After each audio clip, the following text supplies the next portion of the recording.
Hello everybody, and good evening and a warm welcome to Behringer on this Sunday evening. And today I have a layout update with a few new additions to show you. And first of all we'll go through the new additions before going on to the layout update. And it's to do with Morwood is the main theme of today. There's a lot of work been going on at the station. So without further ado, we'll take you to the new additions. So our first new addition is this Austin 1300, and I picked this up today. I went to the Aldershot Model Railway exhibition with a good friend of mine, and I saw this Austin 1300. I knew it was coming out, and when I saw it I wanted to get one, and I saw it and I had to have it straight away. And it's a pretty little thing. It's supposedly bronze yellow. It is bronze, but I wouldn't call it yellow, with a black roof. I'm assuming the black is a vinyl roof, as you can see. It's a lovely vehicle from Oxford Diecast, and she's just sort of sitting in the traffic jam as there is. I'll just show you what the front looks like. It's on a K plate.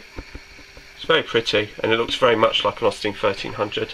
My dad's friend used to have one of these. It used to be a sky blue version. So I'll just show you the back end of it. There you go. Sorry about the zebra crossing, that's in the way. So yeah, it's a lovely little vehicle. Another one to add to the fleet of my vehicles, and eventually I'll have enough cars to start putting into the car park.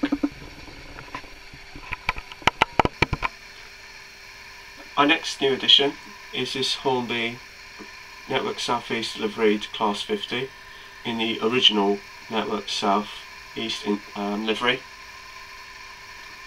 and it's 50048 and it's called Dauntless. And this particular 50 is a super detailed 50 from Hornby, like all of those, and this particular one has been around. This model has been around for some time actually. It's I think it's one of their earlier releases, and they're very, very hard to get hold of, and consequently they go for quite a lot of money. I got it for a good price. It was listed as brand new, and it is brand new. It's never been touched. It's just bought off a collector and sold on.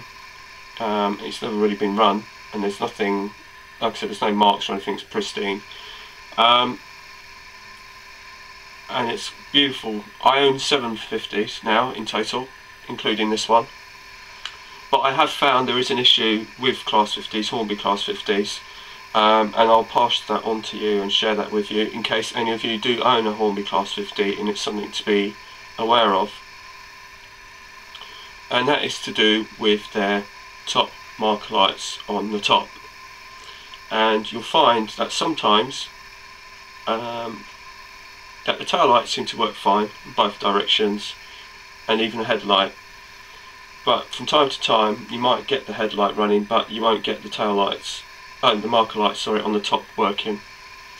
And if you have this problem, it's a simple fix. And I've had, like I said, I do own 7 50s, and I've had this happen to me with 2 of my 50s. In fact, the other 50 I've had issues with is if I just show you over here, is this one here, and that's 50011 Centurion.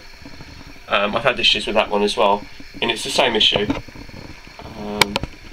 It's basically, it's just, like I said, it's to do with the marker lights on the top. And the way to correct it, if you do have this problem where the top marker lights don't work but the headlight works, as long as the actual board is working, then it's a very simple fix. Because what you need to do is the board that creates the light, the PCB board or whatever it is, that's got the marker lights on the top, is actually attached to the body shell, not to the chassis.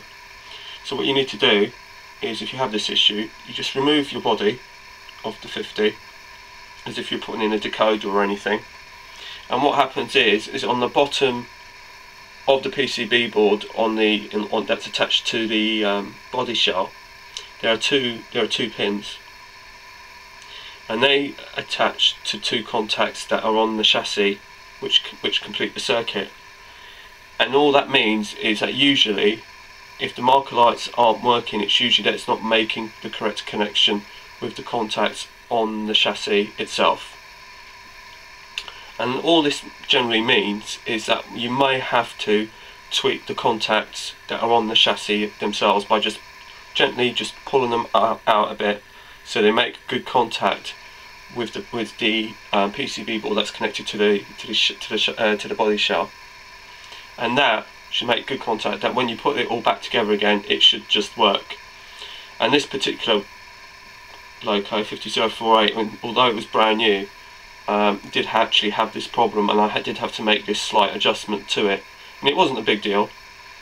Like I said, it's not a terribly quick fix. You just have to be a bit careful when you're taking out the body, and also to make sure that this jumper cable here, this cable here on the corner, because it's actually attached to the chassis, that you remove it because it's also attached to the body. So if you just prise that cable off the side of the chassis there, when you pull it out, it might break it. And obviously you need to be a bit careful if you've got the steps, also not to lose the steps.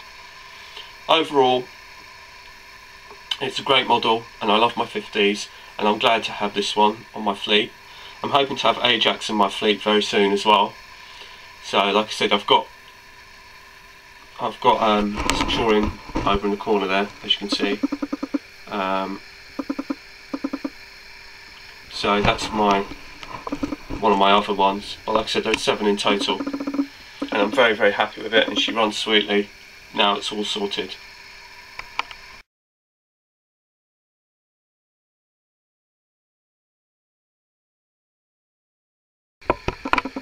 So here we are at Morwood for the Morwood update, which pretty much what it is.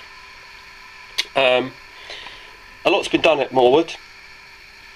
What I've done is I've started adding the sides on the platforms in the same style as I've done the weathering at the back. I've also bought a couple of Pico buffer stops. To be honest with you, I don't really like them. I've never used them before, and I really didn't enjoy it. I don't think they're that great, to be honest. I'd rather have stuck with the Hornby ones. However, the reason why I bought these two was purely because over at the far end, my vision's a little bit obscured with the loco. So it's kind of a bit of a safety measure when I pull in with my locos on this platform 1, that if they do hit the buffer stops, it's not going to create a big mess, and I'm not going to break the loco or damage it in any way, shape or form. And it's the same for the platform 5 at Morwood also, and that's the reason for buying them. And I haven't actually put one on platform 5 yet, because I haven't actually quite finished it yet, but I'll show you how far I've got.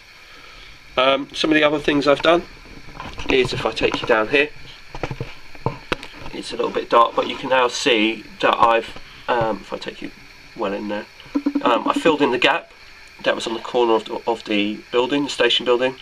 I've also put the window sills in, and so that it's now all done all the way through, like that, which is really, really nice. I've started all the way, I've added a lift over in that corner. What I'll do is I'll show you that in a little bit more detail in a minute. And also, actually, I should show you that I've actually just covered up this board as well with some more walling. So that's just kind of like a wraparound kind of thing, and the passengers can sort of go down the side there.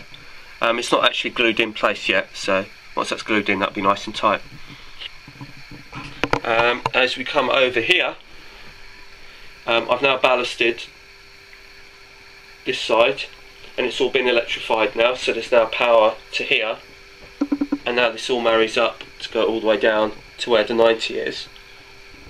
So if I just show you that, I'll just spin you around this way, you can see what I've done here. I haven't done the sides yet, that's something I need to do. So that's how far, and if we go up and over, you can see where the lighting is and that kind of thing, and see the rest of the station building from there, and you can see the webcam that comes through there. but like I said, I haven't quite finished that side yet. That's why it's still a bit like that. It needs to be tidied up and put back together. What I'm going to do is, there's also lighting now, but this is only connected to a battery power for now. So if you just see it like that.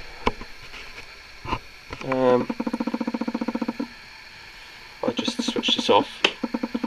I don't know if you can sort of... So that's all the lights off. I think it might need a bit more. So this is purely just the lighting from the LEDs that's reflecting onto the station. I don't know how well that's coming out. And when I do the other side, there'll be more lighting as well, so that will kind of bring it up. But I think it gives a nice sort of impression. There's also lighting in the building. There's also lighting along here. And if I sort of try and take you up and over, bear with me a minute. Just move this out of the way so you can see. There's also a little tiny light there. Once I do the other side, there'll be more lighting, so basically it will brighten it up even further. But this is literally with no lighting at all, no main lights at all. This is just purely the lighting of the LEDs.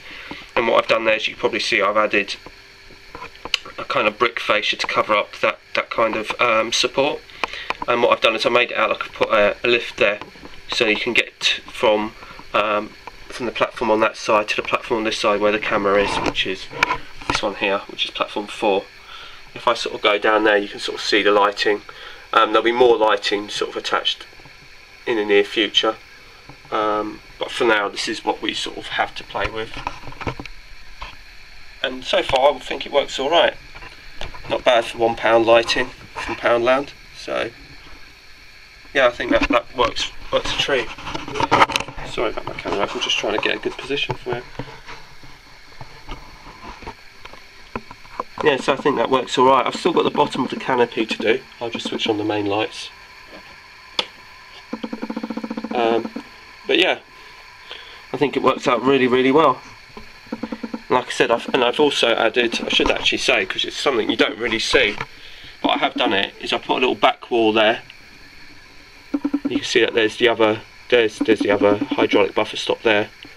So that sort of complements that, and that sort of beds into the side of the station building here.